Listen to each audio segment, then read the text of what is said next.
Já me perguntaram uma vez se as diferenças que existem nas tradições cristãs, na grande cristandade, não têm um respaldo bíblico, porque há diferenças. Então você tem, por exemplo, a tradição da Igreja Católica Ortodoxa, essa sendo um pouco mais oriental, e no Ocidente, a tradição da Igreja Católica Romana, sendo essas duas aí as mais antigas. Já no século XVI, você tem ali o surgimento, não é, na grande reforma protestante, de tradições como a luterana e também a reformada, e depois outras tradições, né, batistas, congregacionais e etc. E várias ramificações, inclusive chegando a um período um pouco mais moderno, né, ao pentecostalismo e também ao neopentecostalismo e todas as ramificações que vêm a partir daí. Alguém então questionou, ora, essas diferenças que existem então, não é, de comunidades, entre você ter uma igreja que é mais tradicional, não é, ou confessional, um pouco mais antiga, e comunidades um pouco mais modernizadas ou pentecostais, essas diferenças não se justificam com as escrituras? Tipo, será que isso não tem a ver também com aquelas comunidades da Bíblia que os apóstolos fundaram ou plantaram e suas diferenças também? Bem, a resposta clara para isso é não, não é? Não há respaldo bíblico para essas diferenças. Porque entenda, irmãos, uma coisa é olharmos para as comunidades que foram plantadas e pastoreadas inicialmente pelos apóstolos, não é? Elas tinham algumas peculiaridades, muito mais pensando em problemas, em demandas locais. Porém, apesar de tudo isso, a doutrina ensinada àquelas comunidades era a mesma, eram as doutrinas apostólicas, ou seja, por mais que houvessem tantas comunidades naquele período, havia sim uma catolicidade. Então a igreja é católica, não é? Só existe uma igreja, é católica, é uma só, tá? Então havia comunidades, tá bom? Não podemos pensar em conceito de denominação, mas havia, não é, a igreja católica que estava, por exemplo, em Corinto, em Éfeso, em Colossos, etc. Não com esse nome, porque a ideia não é o nome, a ideia é o conceito de catolicidade da igreja, tá bom? O apego ao nome, como sendo o nome da instituição, é muito mais uma questão falaciosa, tá bom? É um apelo, na verdade, é um apelo, somente isso. O ponto central é o conceito de catolicidade da igreja. Então, a igreja sempre foi uma, não existem duas igrejas. Só que a mesma igreja está plantada em vários locais diferentes, e então ela tem algumas peculiaridades, não é? Às vezes, de maneira bem, assim, como eu posso dizer, de maneira bem simples, talvez, não é? Uma mudança, por exemplo, cultural, não é? Não estou dizendo que a cultura vai mudar a igreja, não é isso, mas há certas peculiaridades referentes a culturas, não é, que acabam trazendo por si só demandas.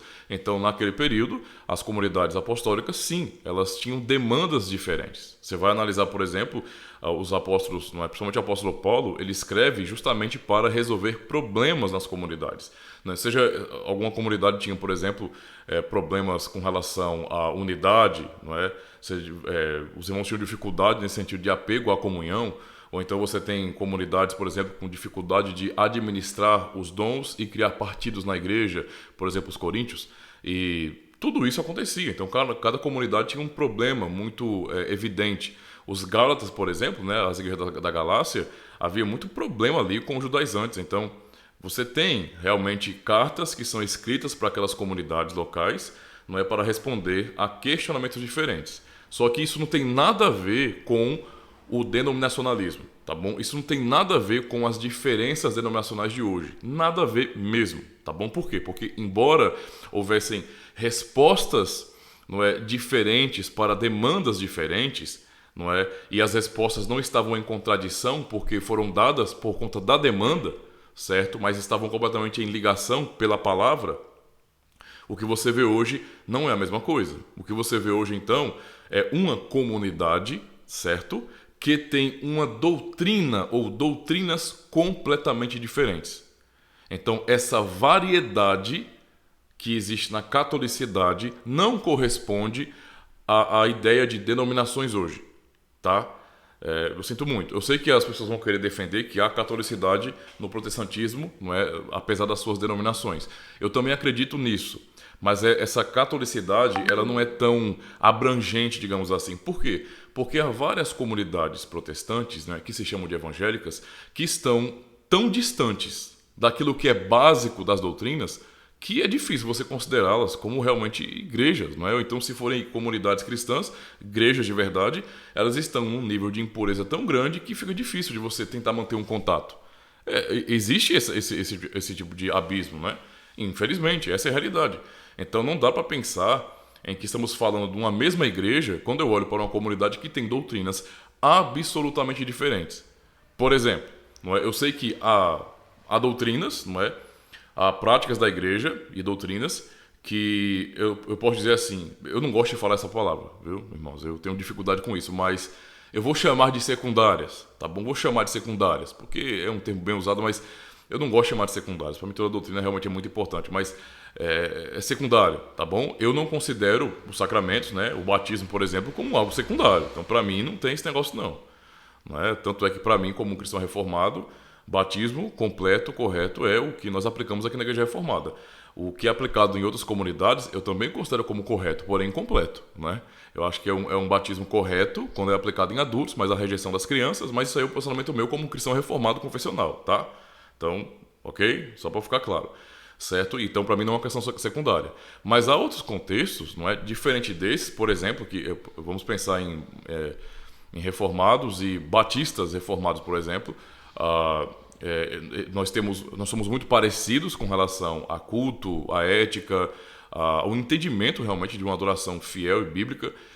Nós divergimos, não é? Inclusive em relação à doutrina do pacto, por exemplo, que eu não vejo como ser igual, porque para mim não é igual se não há aplicação do pé do batismo, então a doutrina do pacto ela é diferente, é um pouco diferente. Tá? E há essas pequenas diferenças entre luteranos, etc. Mas só que não é um nível tão absurdo em que eu não posso olhar para um batista nesse sentido e dizer que ele não é meu irmão. Ou que a comunidade batista, que se chama Batista Reformada, não é uma igreja de Cristo. É uma igreja de Cristo, sim, com certeza, não tenho dúvida disso, mas nenhuma. Entende a situação? Mas já há outras comunidades que o nível de separação, de distanciamento das doutrinas é tão grande, mas tão grande, mas tão grande, tão absurdo, que não dá para você dizer assim, é uma outra comunidade. É a mesma comunidade, quer dizer, é a mesma igreja, não é, digamos assim. É a igreja, faz parte da igreja, é a melhor expressão. Não é? Está dentro da catolicidade. Eu tenho dificuldade com isso. Porque quando você vai tocar num assunto, por exemplo, doutrinas que são muito centrais, a ressurreição, não é? Ressurreição de Cristo, a doutrina da ressurreição dos mortos, a veracidade da Escritura Sagrada, a confiabilidade, e você tem comunidades evangélicas que negam isso e aderiram ao movimento do liberalismo teológico, eu não consigo, pessoalmente, considerá-los, se eles abraçam esse pensamento, como cristãos de fato.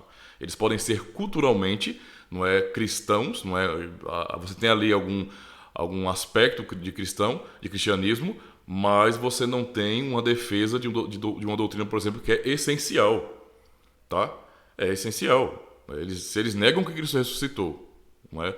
Que a ressurreição é um fato, e sem contar outras nuances, né? Como, por exemplo, a literalidade da Escritura, a literalidade, por exemplo, do relato da criação, etc., e várias outras questões, como os milagres, se eles negam isso aí porque submetem a Escritura à metodologia científica, para mim, não é uma igreja, para mim, não são cristãos. Eu não consigo, não dá para mim, tá?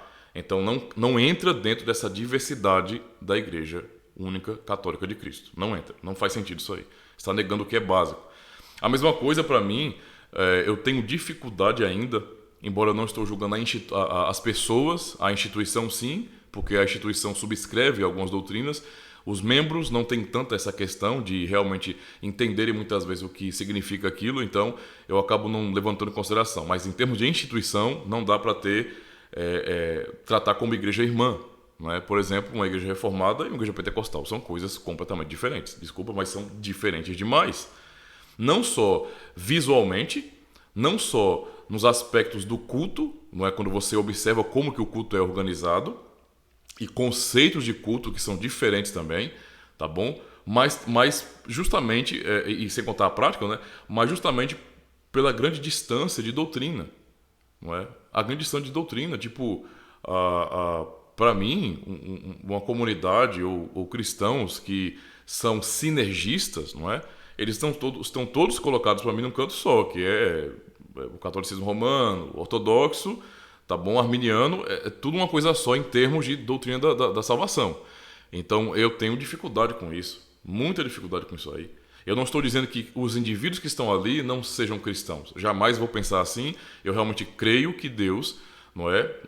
Eu entendo, vou dizer assim, eu entendo que Deus realmente pode chamá-los ali e que há cristãos sinceros e verdadeiros, não só sinceros, porque sinceridade no erro não serve para nada, né? Mas cristãos verdadeiros. Eu sei que tem pessoas que estão ali, mesmo debaixo de uma comunidade que subscreve doutrinas que não são bíblicas, que são heresias, ainda assim, não é? Aqueles estão com o coração protegido por Cristo. Eu ainda penso assim, não é que Deus preserva pessoas naquela situação. Por isso, eu não vou olhar para uma pessoa e dizer que ela é condenada. Eu não tenho esse direito de dizer que alguém é condenado porque não é da minha comunidade, ou não é do segmento doutrinário que eu sou, não é que eu faço parte. Não faz sentido para mim, isso é um julgamento temerário. Então, a nenhuma instituição, a nenhuma pessoa, não é, de comunidade cristã, eu vou julgar. Eu não tenho esse direito. Não é? Quando eu falo, eu penso nas instituições, quando elas oficialmente subscrevem certos dogmas ou doutrinas que para mim são distantes do Evangelho. Tá? Então, nesse sentido, olhar para as comunidades de hoje, as diversas comunidades, não dá para fazer uma comparação com a diversidade que havia na Escritura. As comunidades apostólicas, na verdade, tinham uma só doutrina. As comunidades de hoje têm várias doutrinas diferentes. Isso é inegável, tá bom? É inegável. É claro, católicos romanos vão dizer, isso é culpa dos protestantes. Está vendo aí a revolução de vocês onde levou? E eu entendo perfeitamente a acusação e eu nem vou me defender totalmente dela, porque eu sou um cristão reformado, tá certo? Eu dou glória a Deus pela reforma protestante, porque nos trouxe, não liberdade, não é essa palavra que eu quero usar aqui, mas nos trouxe, na verdade, uma consciência do que é a palavra de Deus, nos levando de volta à Escritura. Então, para mim, esse é o ponto central. E não a liberdade em si. Porque muitas vezes, para as pessoas, liberdade é um ídolo, isso é revolução. E não é assim que eu, como cristão reformado, penso. Certo? Mas, realmente, eu sei que tiveram consequências ruins também. Não é? Nós temos muitas coisas boas, não é? Muitas coisas boas, infelizmente que não são contadas, que não são refletidas e que até católicos romanos negam e protestantes não conhecem. Isso é lamentável, mas foram muitas coisas boas, muitos benefícios vindos da reforma protestante. Isso é inegável. Não adianta fingir que não aconteceu, não é? Porque é história.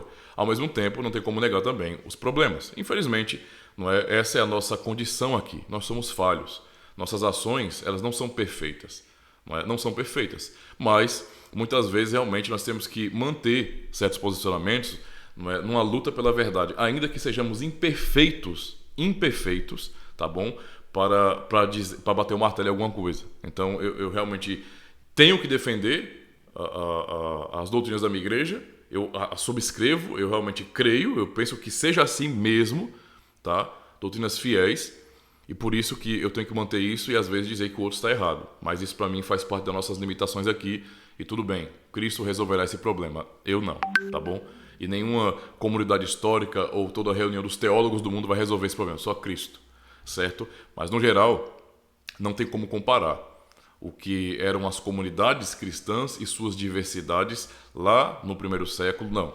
Pensando justamente nas comunidades que estavam ainda sendo pastoreadas pelos apóstolos, com as denominações de hoje. É bem diferente, tá bom? Então, não é assim que funciona não, tá? Só para deixar claro isso aí. Valeu, pessoal.